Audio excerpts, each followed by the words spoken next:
Hey YouTube! This is part 3 of my series of helping to instill confidence in blind children. And today we are going to focus on confidence in social situations. If you have not watched my video to the parents of blind children, please do, just because that sums it all up in a nutshell, which is simply what you think about your child's disability / blindness is going to be what they internalize about themselves and their skills. So social situations can be very, very challenging for everybody. Some people are more introverted, some people are more extroverted, some people thrive off loud crowds and noise. Some people do fine in large crowds, but not if there's a ton of noise. Blind people, of course, are no different. You're going to have everyone on a spectrum. There's going to be people that are the social life of the party, regardless of blindness. And there's going to be people who, are alone, petting their cat, avoiding their family get-togethers. Not that I know anything about that. Anyway, so the first thing is that I would really suggest is to teach your kid about their eye condition so they can answer questions, because they're going to get asked by teachers, friends, strangers, older people, and no, they don't have to answer a random stranger as to why they're blind.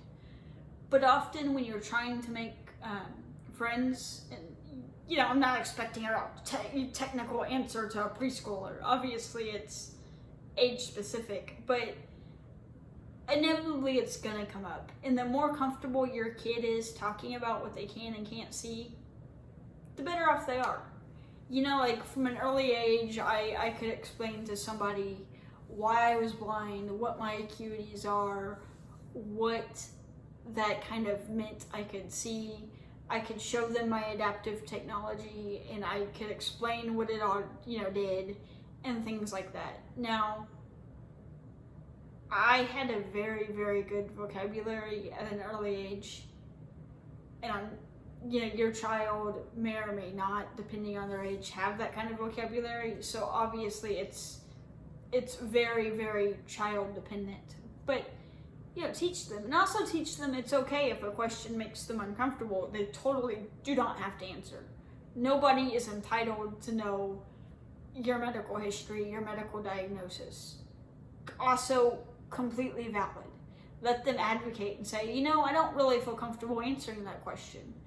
Because at times, especially as they get older, there's going to be questions that people ask which your child might not feel comfortable answering.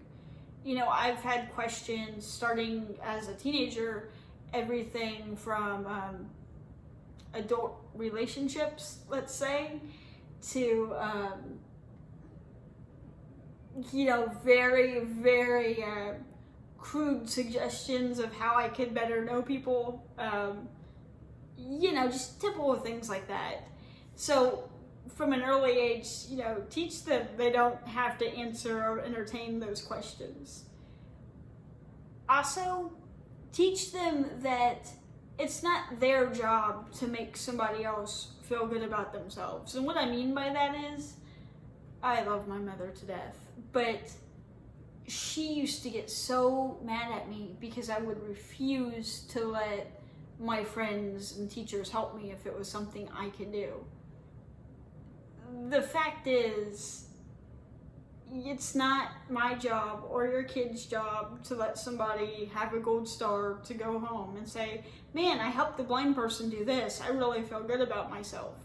Somebody feeling good about themselves does not ever and will never trump my independence or your child's right to be independent. It won't happen.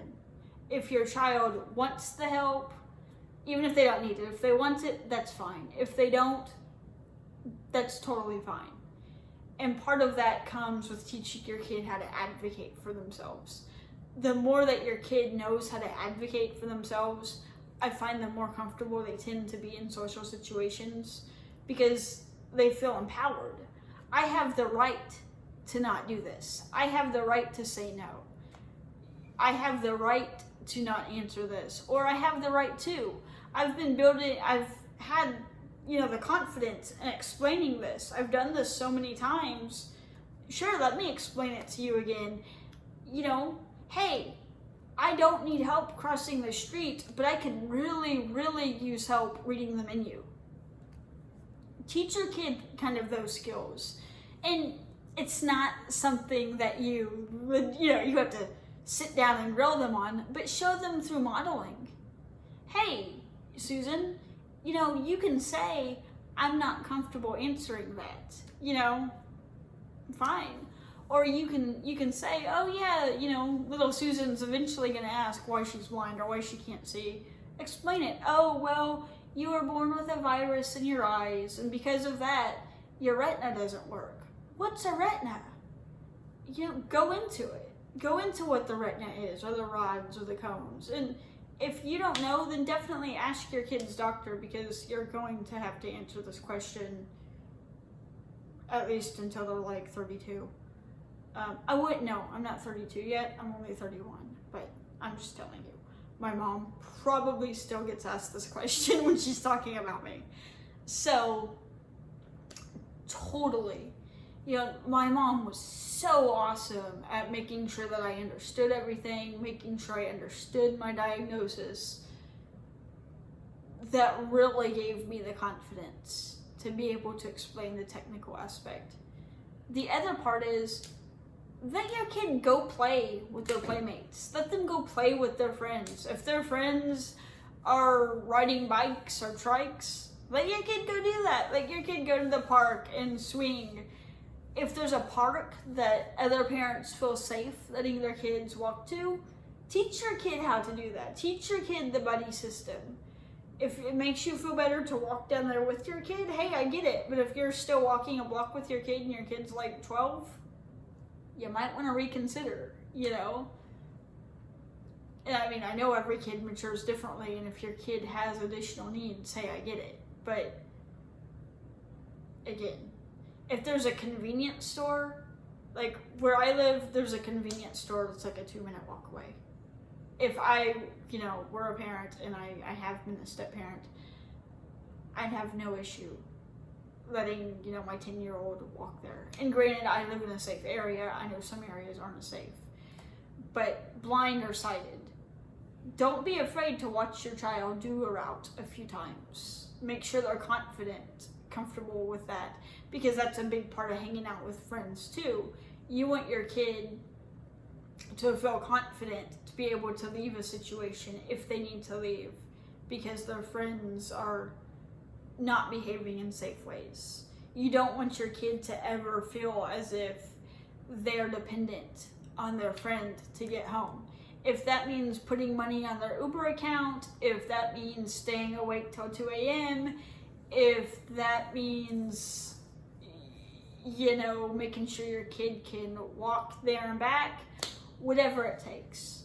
Have your kid call and schedule Uber, or not call, you don't call Uber, but have your kid, do Uber.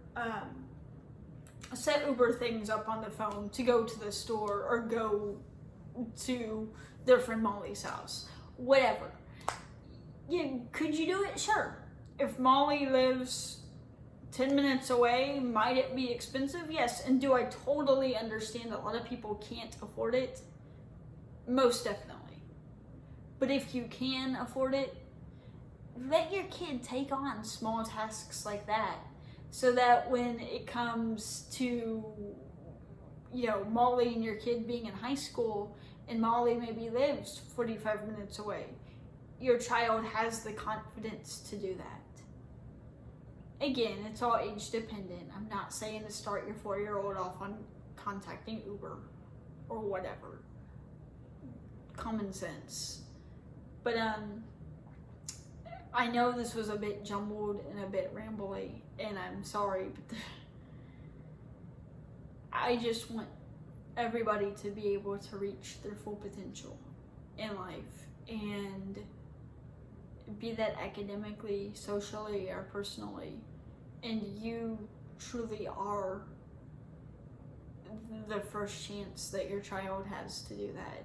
And I don't mean to put so much added pressure on you as parents.